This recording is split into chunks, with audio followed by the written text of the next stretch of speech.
Бүгдээрэнд энэ өдрийн мэнд хүргэе. Yummy Moms in Japan 13 дахь дугаараараа уулзахдаа таатай байна. Тэгээд өнөөдрийн дугаарт маань Монголоос сэтгэл зүйч мөнх цэцэг эгч маань өргөдөн оролцож байна.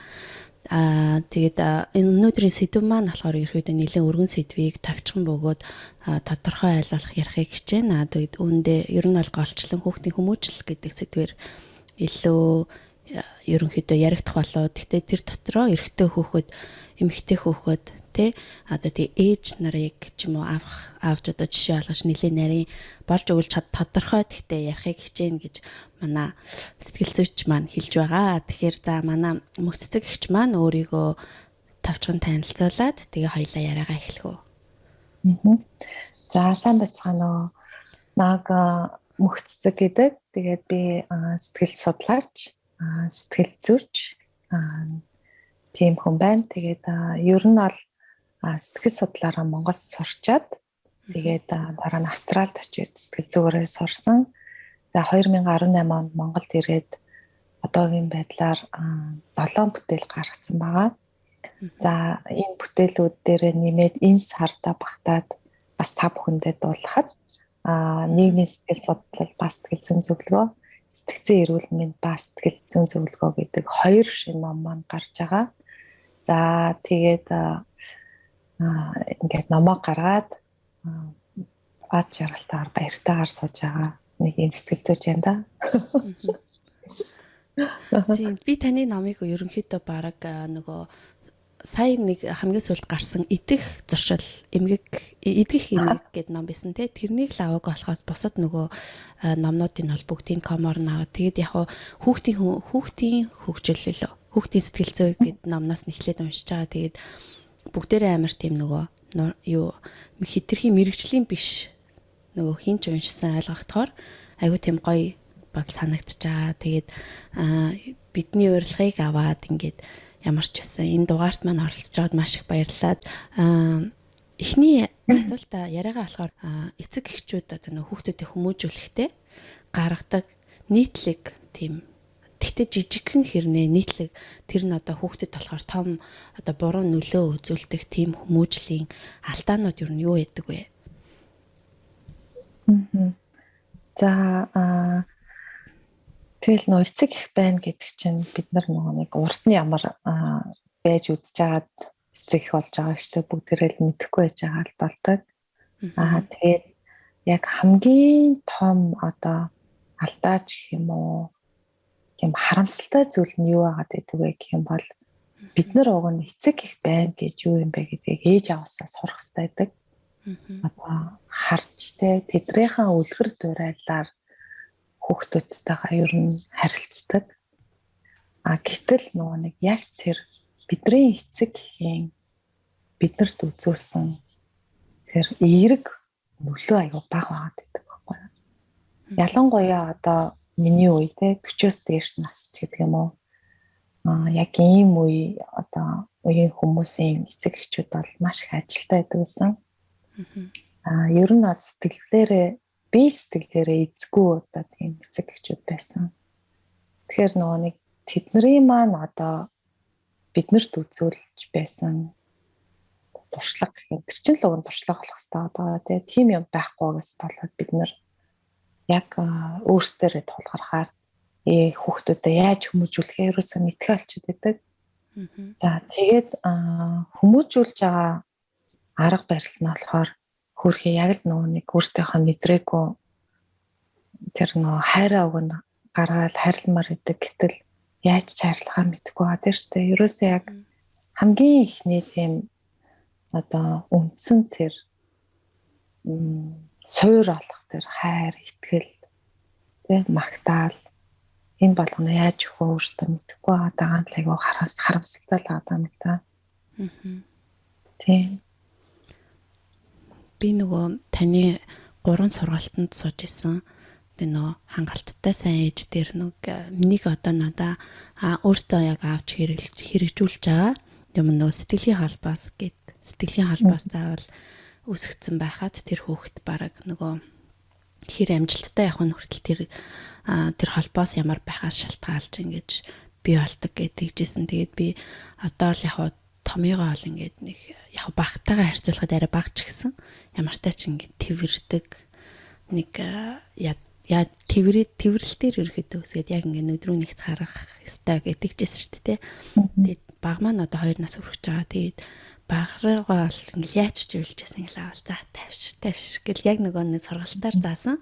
Яг тэрүүгээр ингээд тавьшуулаад холбоостой болж ийн л гэж одоо өөрийгөө бодоод байгаа шүү дээ. Тэгээд тэр бас нөгөө зүгээр те айгуу тийм нэг тийм нандин холбоос нэрэл холбоос юм даал гэж бодогдоод байгаа. Тийм тэр сургалт айгүй чухал сургалт байдаг. Тэр сургалтыг одоо нэр 10 сард ямарч исэн хэдэн сар завсарласны эцэст хий гэж бодож байгаа. Тэгээ сүүлд маш олон ээжнээс орсон. Тэгээ сургалт маань өөрөө явн чангарна гэдэг шиг тий уламжлал гоё болоод байгаа. Тэгээд хамгийн гол нь хүмүүсийн маань амьдрал өөрчлөгдөө тий хүүхдүүд маань гоё ээж аваасаа хайр мэдэрч байгааг хараад айгүй баяртай. Тийм тэр нөгөө нэг сэтгэлийн холбоос ерөөсөө яагаад хүүхдүүд ээж автагаа яг одоо бий болгож чадахгүй байгаа вэ гэх юм бол нөгөө түрүү хэлсэн шүү дээ эзэнгүй ээж аав бол айгүй хаадаг сэтгэлээрээ тэгээ сэтгэлээрээ эзэнгүй ээж аваад та өсгөр нөгөө үл хайхрал амсдаг хүүхэд тэгэхээр нөгөө ерөөсөө зөнгөөрөө өссөн тэгээ хүүхдүүд чинь өөрсдөө яг яаж хайрлах мэдгүй нэг талаас яг нэг биеэр зүрлэх юм бол хөгжлийн бэрхшээл тогтдог л байгаа байхгүй юу. Яг нөө харилцаан дээр ирэхээр хүн хайрлах дээр ирэхээр хайрлаж чадахгүй. Тэгэд зөв сүүл би саяхан нэг найзтайгаа ярьж байгаа яг энэ сэдвээр ярьсан байхгүй эрэгтэй хүмүүс өнөөдөр эмэгтэй хүнийг ерөөсөй хайрлаж чадахгүй байна. Ерөөсөө Монгол эрэгтэйчүүд яагаад ихнэрээ хайрлаж чадахгүй юм? Яагаад эмэгтэй хүнийг ингэж тэ ерөөсө хүндэлж харьцахгүй яг л нэг бараг л хогийн сав шиг яг зөөр л нэг алчуур шиг те усаа нэг ачдаг ч гэдэг юм уу. Тийм одоо үн цэнэг үзэж байгаа юм бэ гэд яг энэ одоо ярьсны эцэг яг юу ч хэлжсэн бэ гэх юм бол өнөөдөр Монгол эрэгтэйчүүд эмэгтэй хүнийг хайрлах гэдгийг уг нь ааваасаа сурах хэрэгтэй байдаг. Аав нь ээж нь яаж хайрлаж байгаагаас эмэгтэй хүнийг хайрлах арга барил ур чадвар зуралцдаг. Гэтэл одоо нөгөө нэг ээж аав нь ингээд өдөржин ажилдаа яаж иж байгаа орой ингээд бүх стресс бухимдалтай хүмүүс ирдэг байсан үедээ нэг хэсэг тийм байсан Монголд. Тэнгүүтээ бүх стресс уур бухимдал ээж аав нь биендээ гаргадаг, хүүхдүүдтэй гаргадаг. Энэ харилцааны хэм маягаас яаж аа гэх юм бол ерөөсөө эрэгтэй хүүхдүүд тэгээ эмэгтэй хүнийг хайрлж хүндэлж чадахгүй байгаа тийм шүү дээ. Ерөөсөө нэг уур бухимдал стрессээ гаргадаг хэрэгсэл болгоод байгаа байхгүй. За дээр нь эмэгтэй хүмүүс өөрөө нөгөө нэг нөхөртөө хүчээр хийлүүлдэг нөхөртөө элдвэр хийлүүлээд загнуулаад гутаагт доромжлогдоод тэгээд тэгсэн мөртлөө нөгөө эр нөхрөө одоо юу гэмдэ ийм орон зай одоо ийм хил хязгаарыг гэдэг ингэж тавьж өгөхгүйгээс болоод тэр одоо энэ харьцаа бүсч байгаа эрэгтэй хүүхдийн нүдэнд ээж маань ийм үн цэнэгөө те ийм байгаа юм чинь эмэгтэй хүн болох ийм байх юм байна гэдэг кодыг суулгачаад байгаа байхгүй. Тэнгүүд тийм одоо үн цэнэгөө те зодуулж хүчрхийлүүлж байнга одоо арчаагууд ороогоор дуудуулж исэн ичд өссөн эрэгтэй хөхөд эхнэрээ яг л тийм байхыг хүсэж байгаа байхгүй. Яг л тэгж харьцаад байдаг. Тэнгүүд яаж аваа гэх юм бол өнөөдөр энэ зүгээр одоо эхнэрээ янз бүрээр ярьчаад тэгэл таалагдахгүй бол өөр эмэгтэйтэй харилцаа үүсгдэг. Тэгэл таалагдахгүй бол гэх юм. Тэрөөсөө тэр гой гэр бүлийн нандин, халуун, дулаан, уур амьсгал харилцаа гэдэг юм байхгүй юм чинь хараагүй юм чинь тийм зүйлийг мэдрээгүй юм чинь яаж өөрийнхөө гэр бүл дээр тэрийг хэрэгжүүлэхээ мэдэхгүй байгаа. Ерөөсөө компьютераар зөвлөх юм бол тийм програм суугааг байгаа тийм шүү дээ. Тэнгүүд тэр програмыг суулгах гэж нөө эмэгтэйчүүд амар завдаг.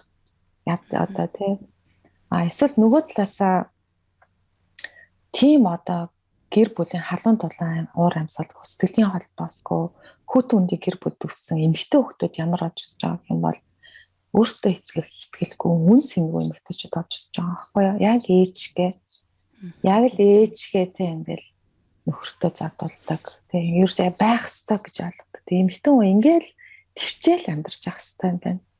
Энэ бол эмэгтэй хүний үн цэн юм байна гэдэг тийм ойлголтоогоос болоод ерөөсөө юм өөрийн гэсэн үн цэнгүй тийм эмэгтэйчүүд их байгаа байхгүй юу?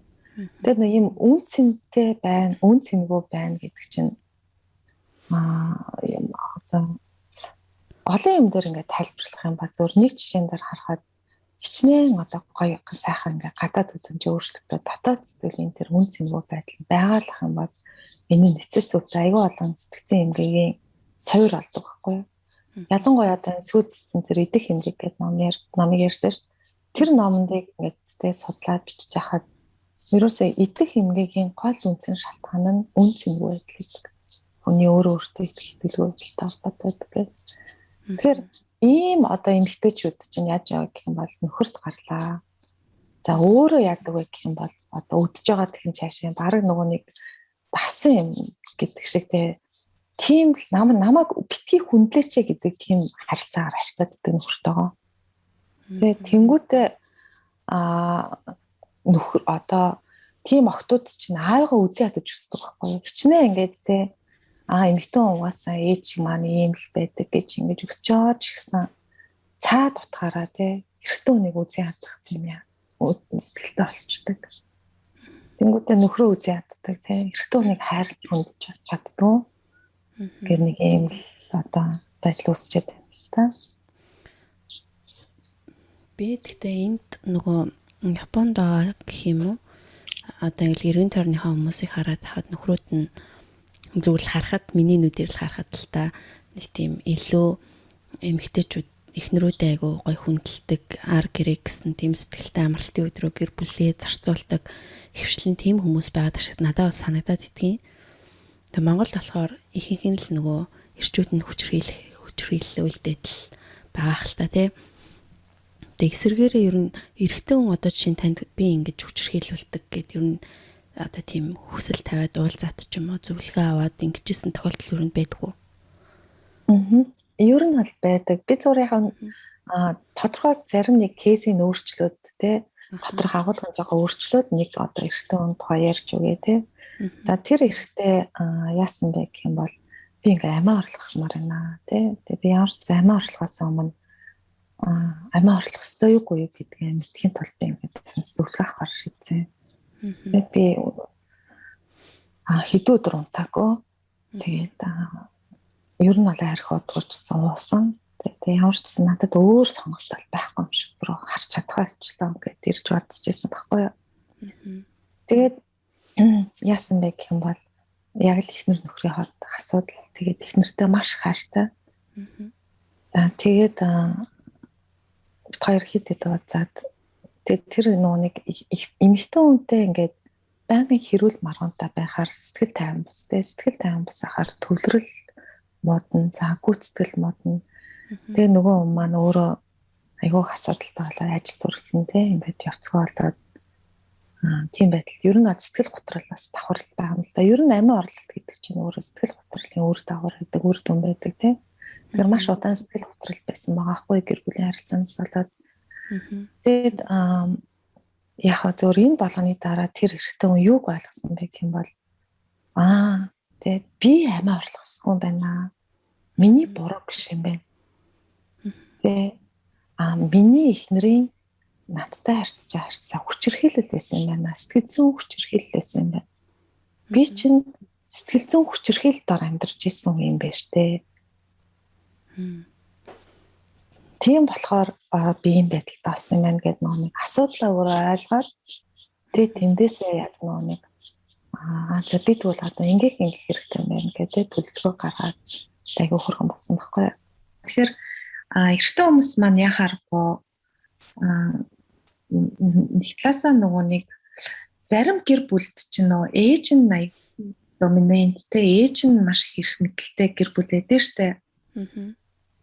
Ээж нь эрх мэдлийг авсан одоо бүх юмаа удирддаг нөхрөөч стад нэрээ толгой төрөгөө загнаал. Тэгэхээр бас яг тийм орчинд өссөн эрэгтэй хүмүүс чинь бас л яг эсрэг яг л тэгвэл одоо хаяхаа үлгэр дөрайлаар нэг эмэгтэй хүмүүс загнуулаад энэ ийм л байх ёстой гэсэн байдлаар бас гэр бүл бас санаас хандаад байдаг. Ер нь зүгээр яг ариун 80 болгоноос яг би юу хэлхийг хүсэж байна гэх юм бол бид нар өнөөдөр одоо айл гэр болсон л бол тийм ээ. Ээж аав болсон л бол хүүхдээ яг ямар байхыг хүсэж байна. Яг түүшгээл бид нар одоо зан авир гаргадаг. Тэгээ тийм үг гэдэг. Тийм юм бодож сандагл байхгүй бол эрэгтэй хүмүүс өөрөө ийм асар их сэтгэл зүйн хүчирхийлэлд ор амьдардаг ч юм уу тийм ээ. Ийм сэтгэлийн асуудалтай болохоор нөгөө нэг нулимсаа залгаад эсвэл өөрөө асуудлаа хүнд хэлэхээр хичдэг эр хүн биш болох юм шиг санагдсанаасаа болоод амиа орлох асуудал маш их байгаа шүү дээ тийм сэтгэл хөдлөлт дээр нөгөө нэг арх их удаг ч юм уу тийм мөрөгдөл тоглоом хоодог ч юм уу донтох тийм асуудал бол маш их байгаа юм л да.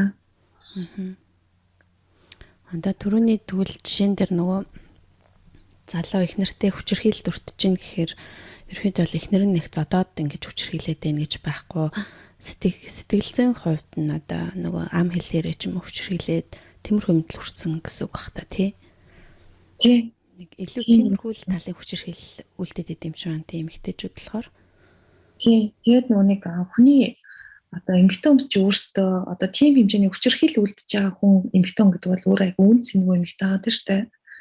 Маш хүчирхийллийн дороотлолд орсон. Доолтолтой тийм хүн чинь өөрөө нэг юм үн цэнгүй хүн чинь хажуудах хүнээ үн цэнгүүдүүлээд дуусдаг байхгүй юу? Тэгээ ерөөсөө л янз бүрээр хэлдэг муу мухаар хэлнэ.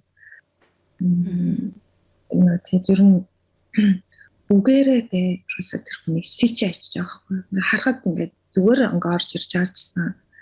Тэр хүний тэгээ дотоод сэтгэл бол энэ тэмдээ болтроо болцсон зүгээр л майжилсан. Тийм л таталтай юм л да. Тэгээд ер нь амьтаа голтол орж ирж байгаа. Тэгээд эсвэл за ер нь дийлэхгүй юм байна. Ер нь л би амиа гэж яг бодож байгаа юм руу гараад яг л тийм юм ирж байгаа. Судалгаан дээр ч гэсэн ер нь ихэнх дандаа нөгөө эрэгтэйчүүд айгүй их амиа хорлдог гэдэг яг тэр мэдээллийг бас айгүй уншаад амар хүнд надад бол нэг 2 хүүтэй болохоор айгүй хүнд тусч исэн л та. Тэгээд ер нь яг Монгол жишээ нь хүчирхийлэл үлдэж байгаа хүмүүс ихэнх нь эрэгтэй хүмүүс байна гэхээр одоо ээж нар илүү нөгөө нэг сэтгэлийн холбоос үүсгдэг хүн гэдэг байгаа шүү дээ. Тэгэнгүүт хүүнэрээ ер нь яаж хүмүүжүүлвэл ямар ч гарцаагүй сайн хүн болох уу? Яг энэ л байхад ядаж гайгүй гэл. За түрүүнийхээ ярьсан жишээтэй холбож ярих юм бол хамгийн ээж нар өөрийгөө үнэлж хүндэлж сурах хэрэгтэй. Ерөөсөө эмэгтэй хүн өөрийгөө хайрлаж, тордож өөрийгөө мэдэрсэн байх хэрэгтэй байгаа байхгүй юу? Энэ өөрөө дутагдаад байна гэсэн шүү дээ Монгол эмэгтэйчүүдэд. Хоёрт нь нөхрөөрөө өөрийгөө хайрлуулж, хүндлүүлж сурах хэрэгтэй. Өөрөө сурах хэрэгтэй, нөхртөө зааж өгөх хэрэгтэй. Тэгэхгүйгээр нөхрөөрөө янз бүрээр хэлүүлээд гэж түрүүн ярьсан тийм ээ. Тийм байдалтай байгаа л ах юм бол одоо эрэгтэй хүүхдүүд ч тэр эмэгтэй хүүхдүүд ч тэр эмэгтэй хүнийг хүндлэх гэж байхгүй снөө. Тийм учраас хэрвээ эр нөхөртөө таарахгүй эсвэл нөхөр чинь өөрөө чинь голдог, буруутгадаг, сэтгэл зүйд хүчирхийлдэг байх юм бол хэл хязгаараа тавиад нөө үгүй. Би иймтэй эмэгтэй хүн бишээ. Намайг хүндлэж гэдэг одоо мессежийг нөхөртөө ч өгөх хэрэгтэй. Хүүхдүүдтэй ч гэсэндээ тий ээж нь ингэдэ хүндлүүлж чадахгүй байгаа учраас энэ хүнд тэгээд хоёрын хооронд ингэж үйл алгалцал байгаад байгаа учраас ээж нь хэсэг тустай байхаар шийдлээ. Намайг хүндэлсэн цагт, хайрлсан цагт би яах байна гэдэг ойлголтыг өгч одоо яаж явах юм бол эмэгтэй хүн хайрлуулж хүндлүүлэх ёстой гэдэг мессежийг өөрөөрөө өгч хэлэх хэрэгтэй байгаа байхгүй юу? Тэгэхээр энэ дээрээс нөх хүчирхийллийн тойрог гэдэг юм чинь энд ингээд цэг тавьдаг гэсэн байхгүй нөө. За дээр нь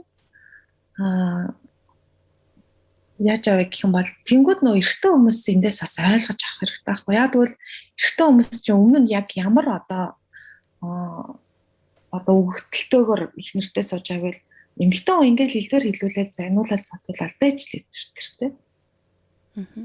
Байхлаас тоош гэсэн бодлоо орж ирэнгүүт ихнэр нь үгүй ээ ингэдэггүй маа хайраа тий эмэгтэй хүнийг хүндлэх хэрэгтэй гомдож болтгүй. Гомдоогоолох юм бол эмэгтэй хүний сэтгэл гэдэг юм чинь байхгүй болчихсон юм аа. Сэтгэлгүй хүн чинь бүх ихтгэлгүй хүн чинь сүг болт юм аа. Чи намайг ийм болгоод авчраас энэ гэр бүл ингээ бүр аим шиг бод тий. Одоо балтантай кино чашаалчдаг шүү дээ баг тэр гэр бүлээ зүгээр амар хэцүү муур амьсгал үүсэж байна. Тэгэхээр энийг зааж өгдөг тийм хувийн орон зай гэдэг юм аа. Үнцэн гэдэг юм аа. Би болох хэрэгтэй байна л да.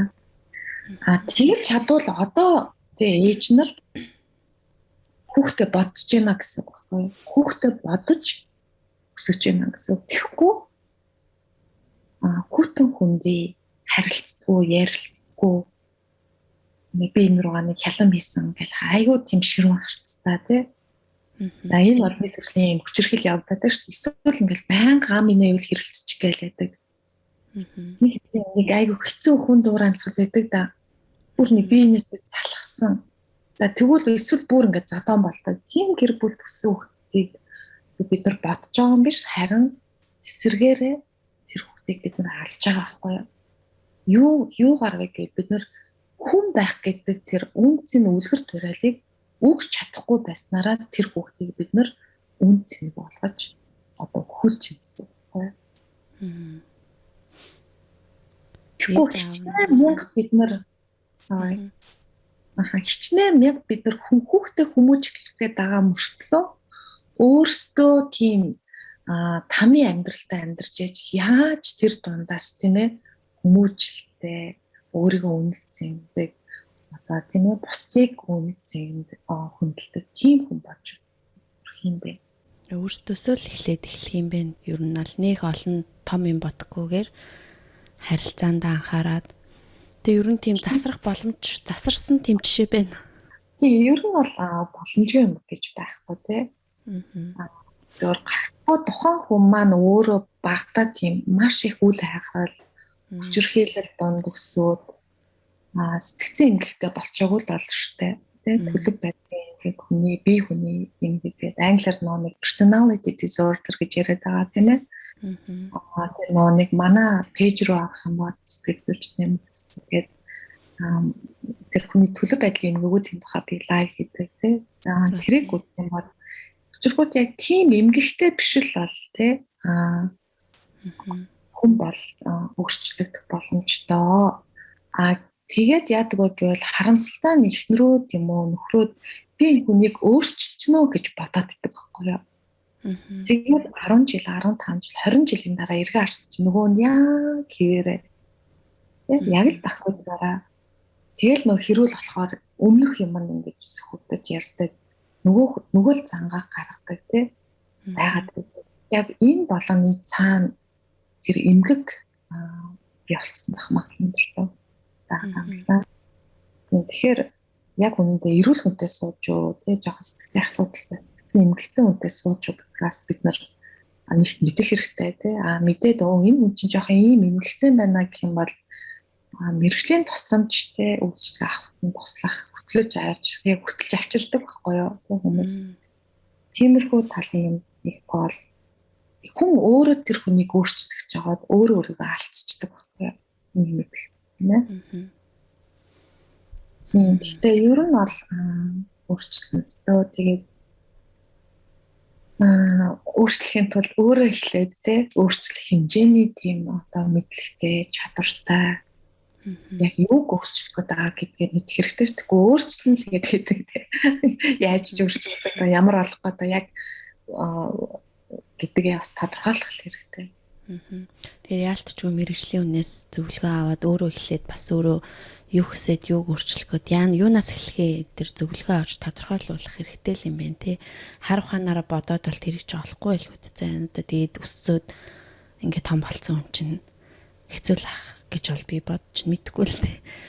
Тэгээд юу яасан? Таны нэг лайваас би үзчихсэн чинь тэр бас надаа нэрээ тийм болов гэдэг нэг тийм бодол төрүүлсэн л те. Тэрэн дээр болохоор хүчирхийлэлд одоо ингээд өртдөг. Хүчирхийлэл гэхээр ганцхан заавал гар хүрээ зодоод идэх та биш те. Одоо нэг үг хэлээр янз бүрийн байдлаар хүчирхийлэлд өртдөг ээжүүд хүүхдтэй уураа гаргаад тэгээд ирээдүйд хүүхд нь хэд дахин илүү ээжигээ одоо илүү нөгөө нэг хүчирхийлдэг, илүү заваадаг гэсэн нэг тийм нэг лайваас би сонсч байсан байхгүй юу. Тэр болохоор нэг тэгж одоо юу гэдэг яг энэ талаар нэг тийм ярьж исэн хүнийг бас сайн яг сонсож байгаагүй юм байна. Тэгэхээр таныг энэ талаараа жоохон дэлгэрүүлж хэлүүлсэн хүмүүстэй. За тэгэхээр нэг энэний гол одоо үндсэн санаа нь юу гэх юм бол одоо нөхөр нь ингээд эхнэрээ зодож чинь те хүчрхийлж чинь үл хайхарж чинь.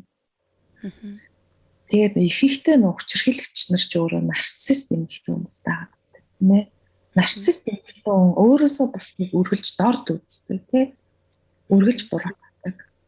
Тийм болохоор өөрлөгөө харж чаддгүй хүмүүс гэсэн үг байхгүй юу? Би хин бэ гэдгийг мэдж ойлгохыг хүсэж чаддгүй хүмүүс гэсэн үг. Тэгэхээр энэ хүмүүс чинь эхнэрийг бол ерөөсөө л шалны альчуур тийм угаацсан гэдэг үздэг гэж бодож байгаа байхгүй юу? Ерөөс хин жиш болох эхнэрийг бүх юм нь өвлдөг. За энэ байдлыг ингээд одоо харж үзэж байгаа хүүхдүүд гэж бодъё. Тэгэхээр яг л хоёлаа нэг юм дээр л буцаж эргэж чийдэм. Тэр хүүхдүүд яаж яах юм бол ээж угаасан юм үн цэнгөө манай гэрд аав эрхэмтэлтэй хүчтэй юм байна гэд ихэнхдээ яг гэвэл ээжигээ хайрлж өрөвдөж байгаа ч гэсэн сүултээ уурлаж эхэлдэг байхгүй юу? Юу хараад уурлж эхэлдэг бол яагаад ээж өөрийгөө хамгаалахгүй? Яагаад зодуулаад ингэ байгаа? Тэгээд нэг өсөр үетэй болохоор хүүхдүүд нэг хэлдэг ш та ингэ бомлоо та салчгаа гэсэн чинь ээж нар нь тэгтэл аавь чинь ингээл та нарыг илүү бүтэн ингээл өсөх гээд гээл ингээл шалх бодлоодлаа юм яриад гэж боддог байхгүй юу? Яг өөрөө юу ч хүсэж байгаа. Яг нэг Стокхолм синдром болцсон тийм ээ. Өөрийгөө алдсан тийм юм битээчүүд чинь тэнгууд хүүхдүүд түл хогчиш та. Хогчин. Танд боломж ийсэн. Та одоо шууд тэгж хэлэхгүй шүү дээ. Хэлдэг ч хүмүүс хүүхдүүд байгаа байхгүй. Та тэгвэл яагаад өөрөө ингэж те өөрөө ч задуулаад бидрийг чинь хүчрхийлэлд ороо амьдруулсан гэдэг тийм одоо сэтгүүтэй болж эхэлдэг байхгүй юу. За ингэж явж байгаа яг нэг одоо арай нэг тухайн хүүхдийн амьдралд бас нэг юм нөлөөлдөг хүмүүс байж болно шүү дээ. Хамаатны ах ч юм уу тэр хүүхд эсвэл ингээд сайн хүнтэй таараад сайн багштай таараад ч юм уу бэлгийн нэг гэж ярьдаг тийм монголчууд сэтгэл ингэж арай нэг ихтгэл өвөрлж аваад арай нэг зөвлөрөөд ингээд ихлэхээ ухаарад явах боломжтой. Яг тэгж чадаагүй хүүхдүүд яаж явах гэх юм бол эргээд аав нь ээжтэй нь яаж харьцаж исэн түүнээс хэд дахин илүүгээр мухахаар харьцдаг байхгүй юу? Бүх өөр бухимдлаа ээжтэйгээ. Тэгэхээр ээж нарыг ингээ хараад тахад те 20 жил ингээл нөхрөө харагдаал нөхрөө ингээл нөхрөөрөө тоогдчих гоо те таардчих гал хичээж завж яваад нэг мэдсэн чинь 20 настай хүүхэд нь өөрийг нь зовоож хэлж байгааг анзаарч эхэлдэг. Мэдэрч тамагтсандаа мэдэрч эхэлдэг. Арай чигүйч нэг хүнээс ингээд салж хахад тий отоо чи намайг зовоод яг ингээд хүүхэдтэй ингэж хэлдэг байхгүй. Гэтэл уучлаарай тий энэ хүүхэд хин энийг зааж өгсөн. Хин хүүхдээ ийм болоход нөхцөлийг бүртгүүлсэн бай. Өөрийгөө хайрлуулж чадаагүй эмэгтэй хүн ээж хүнтэй яаж хүүхдэрээ эргээд өөрийгөө хайрлуулж нөлөөлөх юм бэ? Жишээ нь юм нарциссист одоо эмэгтэй нэг хүүгийн тухай яриа л да. Хар тамхинд орсон. Тэгээд маш чинэлэг айл. Тэгэхээр тэр хүүхэд бол ерөөсөө материалын юмар бол юу гарч дутаагүй маш үнэтэй сургууль төгссөн. Тэнгүүтээ яг юун дээр бүдэрч байгаа гэх юм бол хар тамхинд орсон. Тэгээ ээж руугаа ярьж байгаа байхгүй юу? Тэр яриаг ингээд бид нэр сонсож байгаа юм тий. Тэгэхэд одоо П үсгээр ээжигээ дуудаж шít. Яг одоо мөнгө шилжүүл.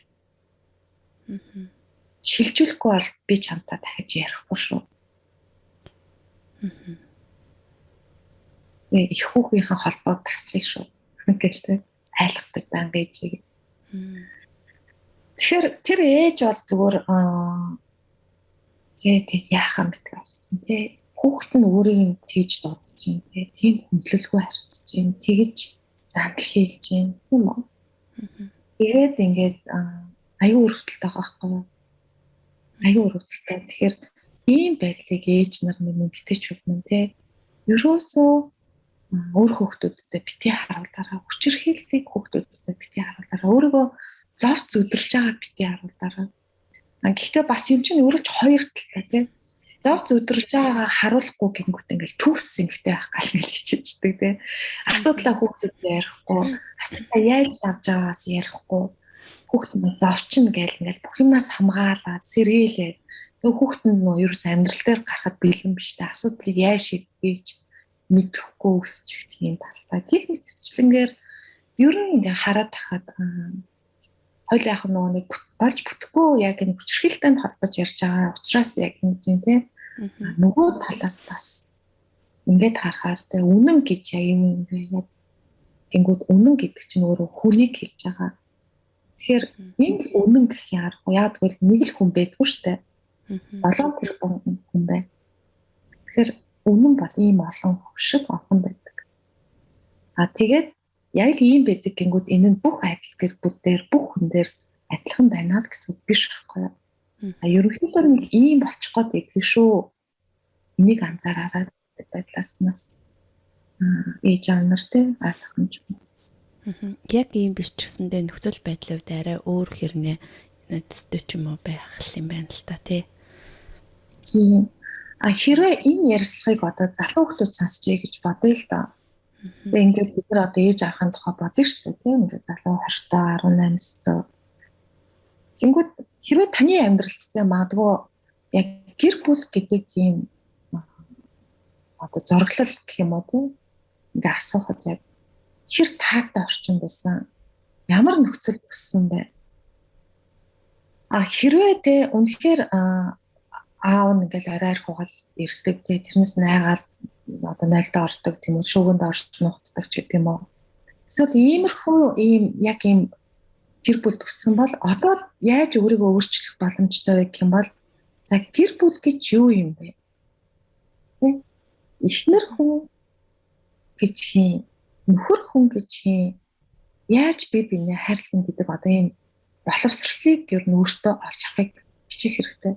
За дээр нь одоо ингээл нэг баг хахад бид нар ингээд тэднийх нэх гоё орохоор ингээл аав нь ингээл ээжийг нь орж ирээл үсээл ажлаасаа ирэнгүүт тэ ээж нь ч гэсэн өө миний хайр гэдэг нэх гоё харьцаатай байгаа гэдэг нэг ярддаг гэр бүлүүд байдаг штэ.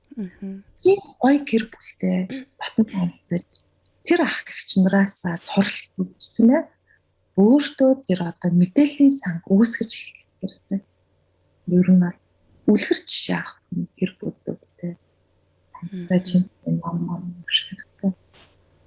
Тэгээд хэдий тийм дурсамжтай ч гэсэндээ өөрөө тэрийгэ бий болгоод яг тийм болох гэж л зорих хэрэгтэй юм байна те өөрийгөө илүү боловсруулад гэх юм уу. Тэгээд юм байна л та тийм. Нөгөө нэг хангалттай сайн ээж гэж сургалтын дээр бас тэгжсэн шүү дээ. Яг өөрөө хангалттай сайн ээжтэй биш юм уу? Ээж нь бага наснд нөө толцсон болвол нь бас ийм үлгэр жишээ болох ихчиг ч юм уу. Өөр хин нэг ингээд үлгэр дуурайлаа болгоод рол модельла болгоод ингээд яарэ даан дураарай гэд үлгэр жишээ аваарай гэд яг тэрнтэй л адилхан юм байна тий. Тэгээ ер нь ингээд хараад тахад биднэрт яг юм гоё гэр бүлийн тийм харилцаатай холбоотой мэдээлэлүүд айгүй баг ховрол юм байна л да. Сошиалар ч гэсэн гарч байгаа тий. Гэр бүл чинь энэ юм байна гэдэг. Тэгээд нэг ганц хоёр тийм кино гарахаар тэгэл хүмүүс уйлал те нэг 7 нулимс гаргаад сэтгэлийнхэн шахах өгдөөл тэгэл тусдаг юм. За би болохоор одоо танаас нэг ийм зүгээр сонирхлын төвшөнд өөрийнхөө хувьд ингэж асуумаар байна л да. Угаасаа хүн болгонд нөгөө нэг муу эрэгтэй хүн те муу аавч гэх юм одоо нэг тийм хүний жишээ бол хангалттай байдаг кино мэдээлэл хүчирхийлэгч эдэргээл ер нь байдаг. Гэхдээ нэг дурддахгүй үлддэг юм бас муу эмхтэй бас байж идэг гэдэг бол надад бодол бас байдаг байхгүй юу. Ерөнхийдөө нэг юм тэр муу эмхтэйг одоо ер нь яг хизэнээс би болд юм бэ? Одоо юу гэдэг жишээ нь миний нэг мэддэг юу байна л да. Залуухан хосууд. Тэгээд эмэгтэй нэхнэр нь болохоор ингээд ажил хийдэггүй ч гэдэм үү те. Хүүхдэд төрүүлсэн, би чиний хүүхдэд төрүүлсэн гэдгээрээ одоо ингээл нөгөө нөхрөө бол яг жинхнээсээ ингээ хүчрхийлж байгаа. Миний хувьд бол тэгж харагддаг. Тэгсээр нөхөр нь бол өдөр шөнөгүй ажиллаад л амьдралаа авч явахгүй бол нөгөө хүүхнийг ингээл бүх одоо материалыг бусаар нь магадгүй ингээ хангаал ингээл явж байгаа хичээж байгаа нэг тийм сайн залуу байгаад байгаа байхгүй. Тэнгүүд тэр эмэгтэйгийн хувьд бол айгүй залуухан. Тэгэд нэг тийм муухай зан гарахааргүй л байхад нэг тийм ойр тойрны хүмүүсээ ингээ хараад тахад нэг тиймэрхүү эмэгтэйчүүд бас айгүйх байдаг юм шиг санагдаад итгий. Тийм яг үнэн баггүй яа. Одоо бид нар ингээл хүчирхийлэгч гингүүд эмэгтэй хүнийг орхигдуулах гэдэг. Гэтэл эмэгтэй хүнийг хүн хүчирхийлэгч байх тохиолдол маш их байгаа байхгүй яг үнэндээ болол тийм ээ. Бүр энэ хороодлыг эмэгтэй хүмүүс л өөрчилж чаддаг. Ингээ харахад. Тэгэхээр эмэгтэй хүмүүс ч гэсэндээ бас яг яагаад хүчирхийлэгч ингээд болчиход байгаа гэж асууж штэ. Тэгэхээр энэний шалтгаан нь ерөөсөө үн цэнэгүй байдал. Багасаа ерөөсөө эмэгтэй хүн хүүхэд охтууд ялангуяа үн цэн мэдэрч өсөөгүй болохоор яаж явах гэх юм бол тэр үн цэнийг олохын тулд муу тал нь хөвч өгдөг. Яг жамаар олж аваагүй бол ээж аваасаа тий багшаасаа 90 тонны хүмүүсээс. Тэгэхээр одоо жишээ нэг завсрын эмгэг гэж байдаг байхгүй borderline personality disorder гэдэг. Тэгэхээр завсрын эмгэг эмэгтэйчүүдэд маш их тохиолдог. Тэгэхээр энэ завсрын эмгэгийн үндсэн 3 шинжийн нэг нь үн цэнэгүй байх. Хоёрт нь сэтгэл хөдлөлөө илэрхийлэх чадваргүй байх. Тэгээ гуравт нь хаягдхаа сайх гэж байна. Тэгэхээр энэ одоо үн цэнэгүй байх, энэ мөн чанараа мэдэхгүй хинбэ гэдэг юм мэдхгүй төөрөлдсөн эмэгтэйчүүд ер нь явж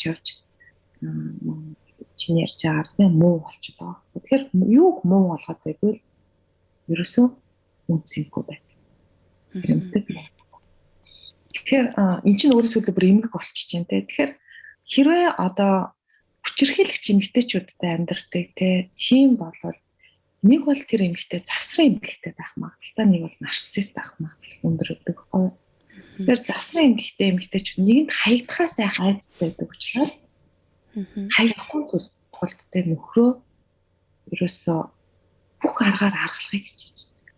Би чи бодлоо тэ хажууд чинь нэг ингээл зүгээр чи гоё сэтгэлээ өгцөн ингээд хамт амьдрий гэдэг ингээд бодоод ижил. Нөгөө эмэгтэй чинь тэ байнгын арга зал ингээл хэрэгэлдэг тийм нарциссист болон одоо завсрын эмэгтэй хүмүүс хүнтэй аас суухдаа энэ намайг орхил бодвол гэдэг тийм бодолтой суудаг байхгүй юу? Айцтай. Тэгэхээр бүх юм анханасаа л тэгж төлөвлөж яадаг. Тийм юмар л ер нь хажууд хүмүүст барих гэж хичээж идэг. Тэгээ энэ эмэгтэй маань тэгэхээр өөрийгөө мэдлээ гэж бодоход ямар нэгэн байдлаар мэдээ тэр бол энэ бол одоо нөгөө засарх болоо өөрчлөгдөх болоо өөрчлөгдөж чадах болоо. Тэг яг хөө тэгээд аюу удаан сэтгэл зүйн зөвлөгөөний үндсэн дээр л өөрчлөгдөнө.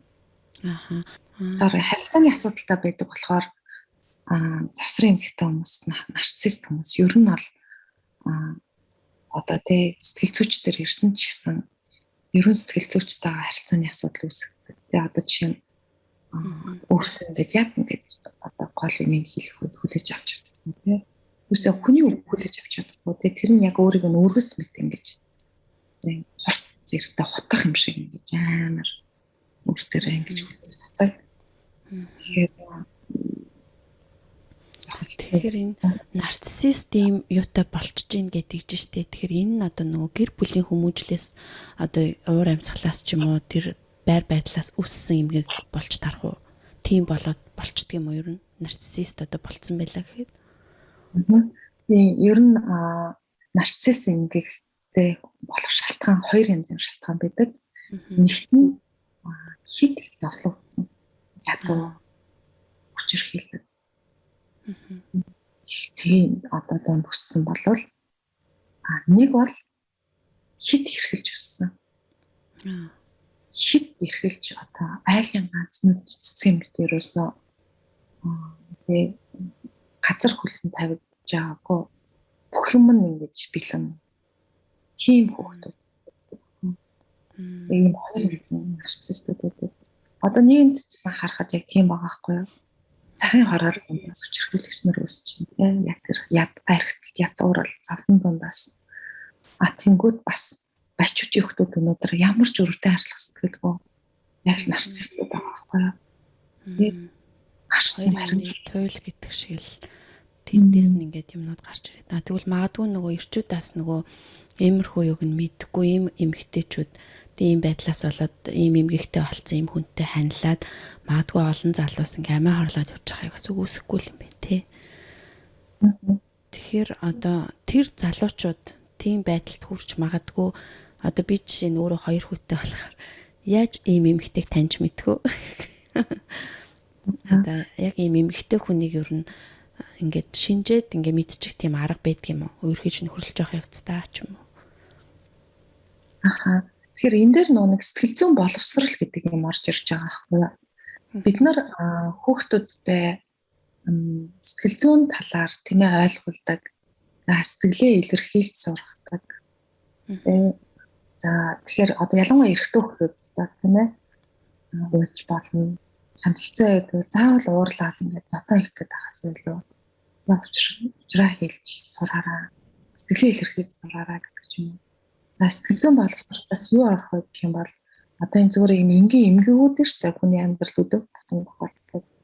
Одоо жишээ нь ADHD анхаарал татамжтай хэд хөдөлгөөнтэй ч юм уу ингээд амар хөдөлгөөнтэй хүмүүс байгаад байна. Тиймээс авч чадахгүй ингээд байнга хөдөлгөөнтэй үл тэмцээрэл нэг хөдөлгөөлөдөг хүмүүс эдэр шүү дээ.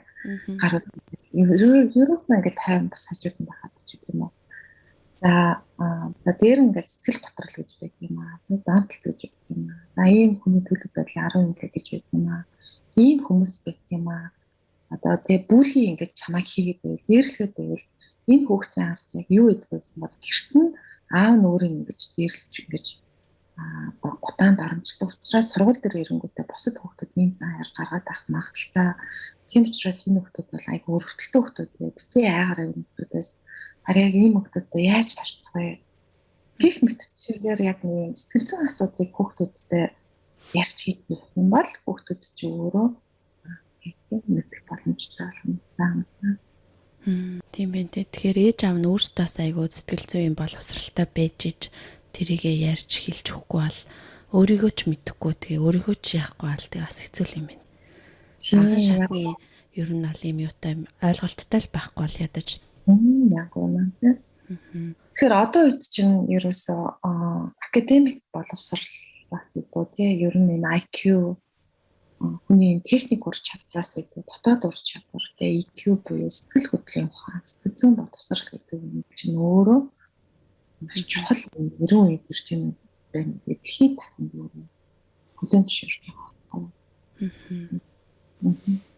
Одоо тэгээд бас нөгөө одоо нөгөө ганц бие ээжүүд айгүй ихсээд байгаа гэл нэг байдаг штэ тий. Тэгэхээр таны бас нэг ямыг уншиж хахад нөгөө аавгүй өсгөөс илүү сэтгэл зүйн асуудалтай ээжтэй өсгөх нь хүүхдэд илүү муу нөлөөтэй байдгаа гэх. Тэгэхээр би хаа энийг уншичаад за тэгвэл ганц бие аавгүй хүүхдүүд ч юм уу тий ямар нэгэн шалтгаанаар аавгүй өсч байгаа хүүхдүүд байх юм бол ер нь ганц бие ээж нар хүүхдийнхээ мөжилт юун дээр одоо аавгүй байхгүй гэл одоо янз бүрийн хүмүүстэй суухаасаа илүү ч гэдэг юм уу тийм мэдэхгүй л энэ л дээ хүнийг хүнээр нь орлуулахаас илүү ганцаараа ингээд хүүхдээ хүмүүжүүлэхтэй юун дээр нь анхаарах хэрэгтэй.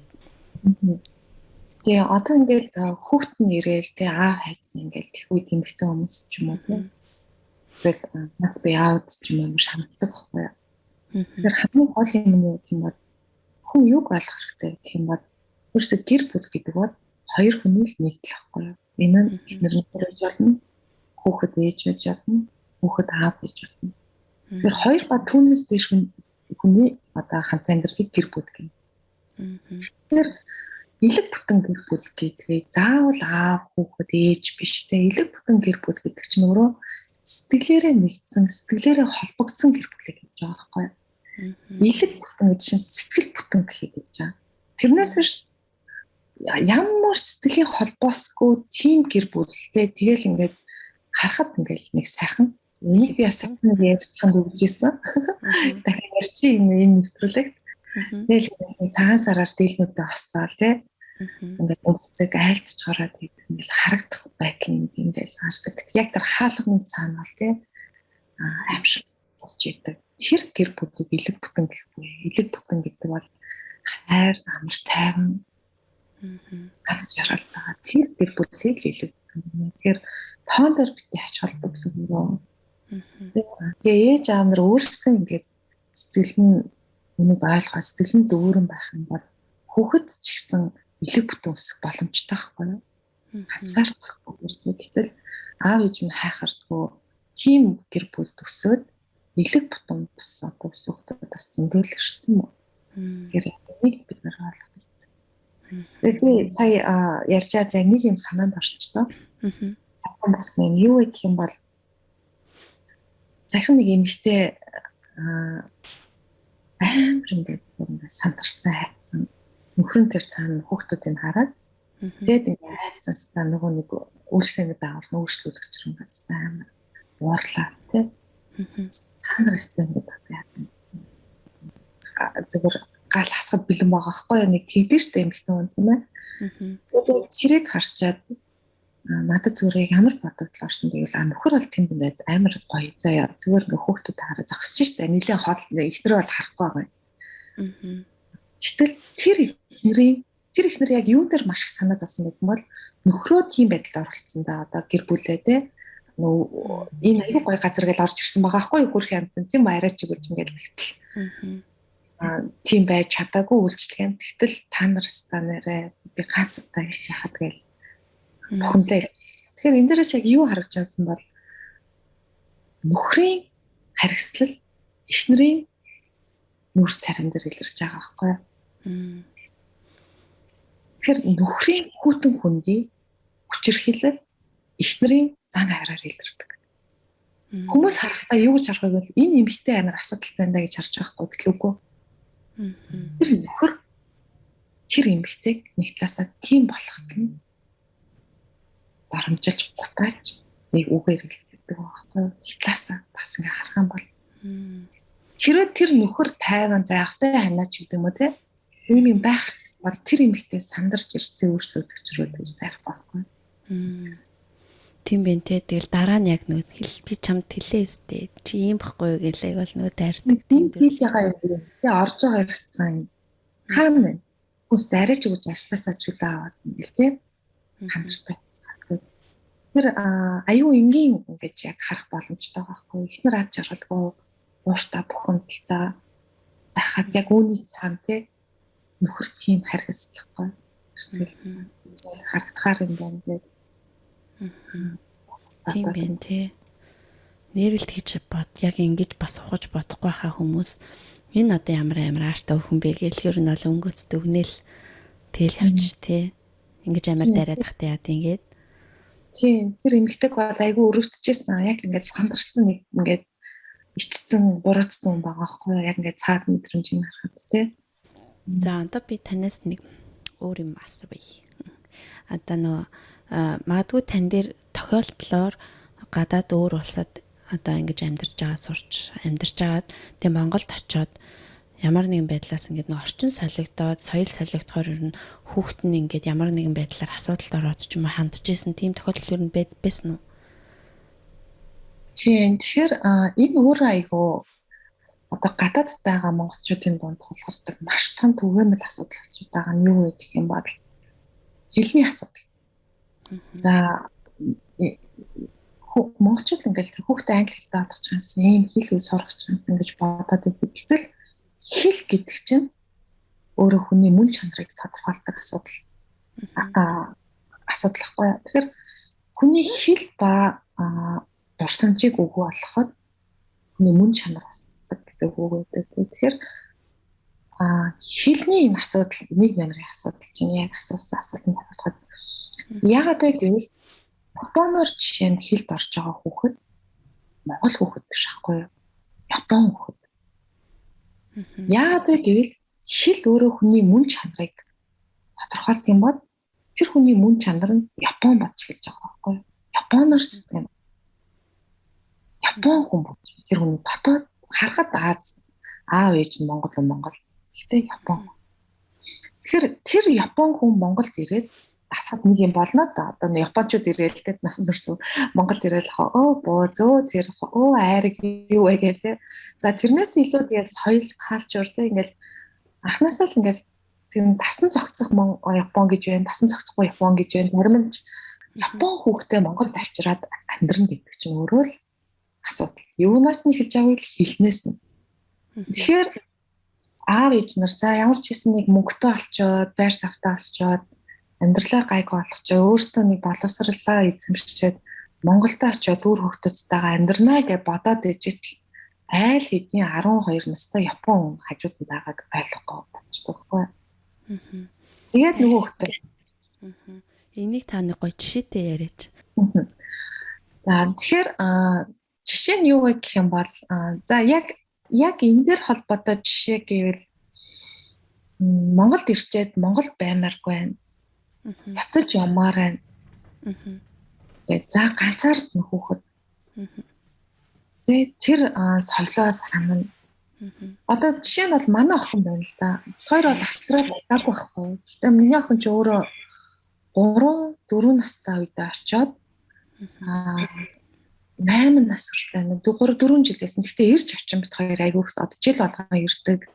Бас нэг 2-3 сар Монголд байгаад гэл ингээд харьцангуй тэгээд Австралиар сурахаас өмнө 4 настай монголоор уншиж бичээ сурцсан байхгүй албаар би бүр монголоор заавал хэлж уншуулнаа гэж тэгж жагаад тэгээд 5 настай очиод цэцэрлэгт ороод англи хэлээр сурч исэн. Тэгсэн мөртлөө одоо хүртэл би Австралид илүү дуртай гэж ярьдаг байхгүй. Австрали руу л гомаа. Энэ бол зүгээр энгийн жишээ те.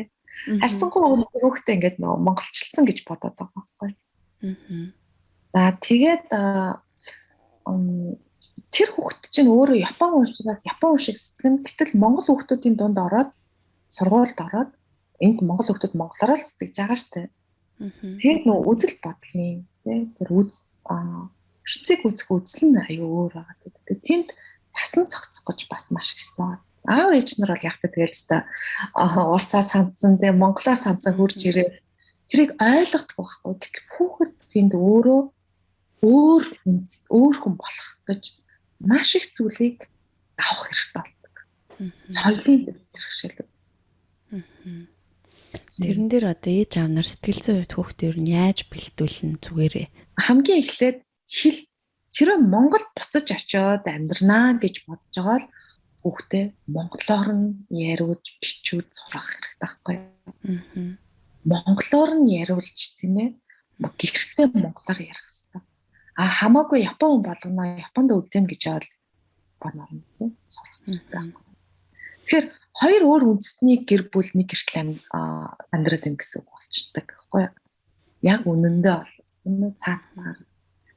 За бас нэг юу гэдэг вэ гэх юм бол аав ээж нь ингээд хар ажил хийгээд яг монголчуудтайгаа ажиллаад нэгэн жил Монголд одоо англиар ярьж чадахгүй Монголд ирсэн. Хүүхэд нь устгаас ингээд англиар ярьдаг. Англи болцсон ба штэ. Тэгээ ингээд хоорондоо ирээд ярилцах гэсэн чи ярилцах чадахгүй, орчуулах чадахгүй ахын чи төрж байгаа байхгүй. Яа тэгэл нэг хүүхэд чинь яг гоё сэтгэлийн ингээд нандин юм ярих. Аав чинь тэр хэмжээнд ойлгохгүй байгаа шүү дээ хэлээ. Төвшин хөрөхгүй хэлнийхэн төвшин хөрөхгүй. Тий. Тэр асуудал бол над дээр бол 2-3 удаа тохиолдсон. Тэгээд Та ингээд манайхад ингээд англиар хэлдэг учраас англиар эзэн зөвлөгөө өгч бид нар бол ингээд ойлгохгүй бид нарт өөрөө ойлгуулж чадахгүй бид нар ч тэрийг яриад байгаа юм ойлгохгүй наа гэдэг. Тийм ээ би таны бас нэг донтолт гээд хичээл дээр чинь хаа. Тэн дээр нэг жишээ авч исэн нөө судалгаа хийгээд аягүйх нөө нэг мөрөөдө тоглоомын газраар ингээд 10 жилийн жоохон хүүхдүүд нөгөө нэг Монголоос ингээл 10 жилийн дөнгөж төгсөөл ингээд очсон хүүхдүүд аягүйх донтцсон энэ төр байдаг байсан ингээд тухайд ярьжсэн л та. Тэгэхээр ер нь яг ингээд одоо яг 10 дахь ингээд төгсөөд гадагшаа явуул хүүхдээ явуулах гэж байгаа эцэг эхчүүдэд ер нь анхааруулч ч юм уу. Одоо магадгүй энэ зарим эцэг эхчүүд наашаа ер нь л гадагшаа явуулах гэж байгаа л хаашаач үсэн яах вэ тий хүүхдүүдтэй ер нь юун дээр нь анхаарах хэрэгтэй ер нь зөв юм уу буруу ч үт юм уу. Зарим нь бол ингээд айгүй сайхан яваал сураал ингээл байгалах юм. Одоо энд би бол ингээл харахаар 10 дахь ангиас эхлээл Японд ирсэн ингээд сайхан дандаа миний эргэн тойрон бол дандаа л сайхан жишээнүүд байгаад байгаа байхгүй юу. Тэнгүүд таны ярьжсэн болохоор бас айгүй их тийм юмд автомтгай ингээд донтжсэн хүмүүс аягүйх байсан гэд ярьжсэн л та. Тэр тал дээр та нэг гоё дэлгэрэнгүй зөвлөгөө гэх юм уу зүгээр өөрийнхөө бодыг хуваалцвал. За тийм. Тэгэхээр энэ дээр яг ямар асуудал үүсэж байгаа гэх юм бол аав ээж нар хүүхдээ өөрсдийнхөө хажууд байхдаа маш их барьж хордог. Тэгэхээр тэгээд аюу сайн хүүхэд гэж бодоод байдаг байхгүй юу? Барьж хорж байгаагаа хүүхэд нар ингээд өөрсдөнд тааруулаад амьдраад байна шүү дээ тэр гэрт. Тэнгүүтээ гэрээсээ гарлаа, эрхчлөө эцтэй тий. Тэгэл нөгөө амьдрал үзээгүй хүүхдүүд чинь яадаг вэ? Уруу татлах тий. Тэнгүүтээ нэг мөрөдөд тоглоно хоёр эхний удаадаа амар их мөнгө хажаал эн чин болд юм байна гэл. Тэгэл ингээд орно тий. Янз бүрийн хүмүүстэй танилцсан. Эрхчлөө гэдгийг ерөөсөө аав ээжээсээ хол гараад дураараа байхыг гэж үзээд байдаг. Гэтэл яг хүүхдүүдэд жишээ нь нэг 10 жилийн хүүхдүүдэд хичээл орж байхдаа төгсөх ангийн хүүхдүүдэд яг орж исэн байхгүй юу? Яг эрхчлөө гэж юу юм бэ? Эрхчлөө гэдэг бол аливаа зүйлээс ангид тэр зүйлдээ боолчлогдохгүй байхыг хэлнэ. Тэгээд тэрнээс эрхчлөө гэдэг бол ээж автайгаа хамт байгаад тэр ээж аахаа хатуу чанга орж гарахын хорчдаг ийм байдалд ингэж баригдаад тэрэндээ бүр ингэ боолчлогдсон байж ангуудаа тэрнээсээ гарангууд эрхчлөө энэ бол эрхчлөө биш ээ. Эрхчлөө гэдэг бол ээж аахаа хажууд байхдаа үзэл бодлоо илэрхийлж чаддаг, сэтгэл хөдлөлөө илэрхийлж чаддаг, өөрөөрөө байж чаддаг. Яг тэр нэшгээ гадаадад очиод ч гэсэндээ яг тийм байж чадчихэл одоо ч эрхчлөөтэй. Хизээ чи эрхчлөөгөө алдаж эхлэх юм бол ээж аахаа өөрт байжснаа тэнд очингуудаа архинд орчдөг хар тамхинд мөрөөдө тоглоомонд орчиж байгаа л чи эрхчлөөгөө алтлаа гэсэн үг. Чи жинхэнэ болчлоо доорлоо гэсэн үг. Гэт яг тэр нөө эрхчлөөний тухай айгу сайн тайлбарж өгөх хэрэгтэй. Тэгээд ээж аав нар ч гэсэндээ хүүхдүүдтэй өөрийнхөө хажууд байхдаа хүүхдээ алтаж, оомж, хүмүүстэй харилцаж тийм ээ амьдралыг үзүүлэх хэрэгтэй байхгүй юу? Яг үл тэр хүүхэд 18 нас хүрээд танаас хол тэгээ таны хийхийг чи өсвөх байгаа нэг тийм хийштэй тий. Тэгэхээр энэ талаар ярьдаг, эрхчлөөг нь олгодог байх хэрэгтэй тий. Тийм. Бөөцөлөө л ингээл тэр чинь муу ахгүй юу гэдэг ингээ хажуудаа байлахаас илүү яг хажууд нүдэн дээр байхдаа тэр мэрийг үзчих юм бол нэг хошуураал явахгүй л ах л та. Тий. Айгу олон мэдээлэлээс өгч явах хэрэгтэй юм шиг. Гэхдээ бид наргүй одоо тэгэл амар бараг л хүүхдэрээ ер нь бол хичээл заалгаж ин дөө. Манай том бас 12 таа байхгүй. Тэгэл өста намайг хавцаар нь бөд өгнө гэл намайг ч бараг сургаад байгаа юм шиг. Тэгээд энэ хүртэл ингээд бит хоёр айгу маш олон юм өргөн хүрээтэй сэдвээс ингээд би яг өөрийнхөө хувьд мэдмээр байсан. Яг мэрэгжлийн биш хүн учраас ингээл олон тийш ингээд савчаал ингээл ийшээ тийшээ энэ ч та юу яриад байгаа гэмээр л асуултууд амар их асуусан баг. Гэхдээ яг мэдээж бүх сэдвүүд ингээд тусдаа салах юм бол энэ баг хичнээн цагийн ямар тэм лекц яриа болохоор тэр сэдвүүдээс зүгээр өөртөө арай одоо яг ийм юм мэдэх хэрэгтэй болов, чухал юм болов гэсэн сэдвүүдээ асуултуудаа айлуулах асуухыг хичээлээ. Тэгээд энэ орой хар одоо бараг л 12 өнгөрч ийн энэ бол цаг. Тэгээд амрах цагаасаа сухслаад бидний урилгыг аваад ингээд оролцсон мөхцөгчтэй маш их баярлалаа. Тэгээд сонсогчдоо нэг сюрпризийг задлахад Японд бол одоо нэг корона гайгүй болохоор манай мөхцөг сэтгэл зүйч маань бичсэн номнуудаа аваад ямар ч гэсэн Японд бид нарт бас лекц уншихаар бид хоёр одоо ерөнхийдөө бол хүлээгээл байгаа одоо энэ коронагийн байдлыг ер нь бол ажиглаад. Тэгэхээр манай өмнөх ивентэд иржсэн хүмүүс бас мэдэх байхаа. Тэгэхээр ер нь өнөөдрийнхөө ингээд энэ дугаарыг энэ хүргээд өндөрлөө. Тэгээ сүүлийн хормыг танд асуултээ. За тийм. Тэгээд ямар ч байсан хүний газар тийм ээ та бүхэн маань монголчууд маань эрвих тэрвихээрээ л ажиллаж тийм эрдэм боловсролын сурж байгаа. Тэгээ яг энэ үедээ ч гэсэндээ яг юуны төлөө амьдарч байна гэдгээ бас маш сайн бодох хэрэгтэй. Мэдээж хэрэг зорилгоо биелүүлээрээ, өссөндөө хүрээрээ. Гэхдээ энэ дондаас явж байхдаа хизээч одоо өөрийгөө хайрлахаа, өөрийн мөн чанараа хайхаа зогсоож болохгүй дээ. Тэгээд ер нь ингээд хараад байгаа сэтгэл зүйн боловсрол гэдгийг бас бид нар одоо л ингэж тийм мэдэж ярьж хэлж байна. Тийм болохоор сэтгэл зүйн боловсрол гэж яг юу юм бэ? Миний ерөнтэй сэтгэл зүйн боловсрол 1-10 гэхэд хэр их юм бэ? Яг энэ чиглэлээр ер нь эрэл хайгууд хэр их юм бэ? Тэгээд одоо Японд мэддэг хүмүүс бас даваа талбайгаа танилцаа наац юм шиг тийм чиглэлээр бас судалж ерөөсөө сэтгэлээ хайрлаараа, сэтгэлийн амар амгалангаа бити хатаараа. Тэгээд ер нь явж хүн өөрийгөө л хайрлах хэрэгтэй. Бүгд нөхөр мэдээж ихнэрч чухал. Гэхдээ өөрийгөө ерөөсөө алдаж байна. Энэ ч хэрэгтэй. За маш их баярлалаа. Тэгээд энэ хүртэл сонссон сонсогчдоо бас маш их баярлалаа. За дараагийн дугаараараа уулзцгаая. Баяртай.